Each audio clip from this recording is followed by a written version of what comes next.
A se počutite varno na ulici? Ja, Ja, v Sloveniji že.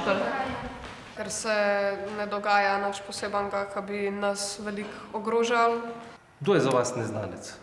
Neznana oseba? Pač nekdo, ki ga ne poznaš, ki ga Nekdo, ne ki ga prvič nisi videl. srečaš. Kako bi pa prepoznal, katera neznana oseba je pa nevarna?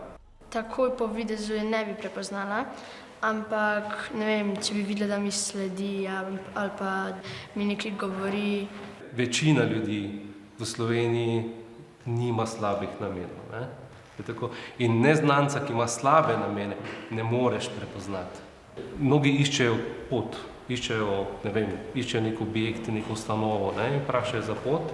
Ja, če kaj tako vpraša, pomagaš, če ti kaj ponuja, pol pa moraš iti do odrasle osebe in mu ne smeš zaupati. Pač stojimo na neki razdalji, če nas vpraša za smer, mu pokažemo smer, če pa še hoče kaj naprej, pa vztraja, pa takoj gremo stran. Se ne nagnemo v avto, ne segamo z roko v avto.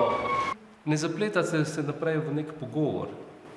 Če imate tisti občutek, da bi lahko bilo nekaj narobe, ne? Morate paziti pri dajanju osebnih podatkov. Ne samo vaših, ne? Tudi vaših domačih. Kaj pa, če bi vseeno vztrajal še? Vprašamo nekoga za pomoč na ulici. Pokliči po telefonu, recimo lahko bi policijo poklicala, pa pač porosiš nekoga za pomoč na ulici. Naše telo je samo naše telo. Nihče se me nima pravico dotikati, ki ga ne poznam. Se odmakneš, če ni mogoče, začneš kričati, zbežati. Takrat morate kričati tako, kot se še niste nikoli.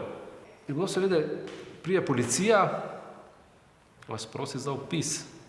Poskušal bi pisati, kako ima lase, če ima brado, pa brke. Če je bil v avtu znamko barvo avtomobila, tudi register so tablice. Pa približam, kje je Kje se lokacija. Kam je bežal?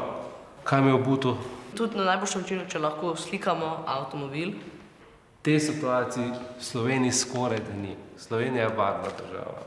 Noben otrok še ni bil ugrabljen na takšen način v Sloveniji.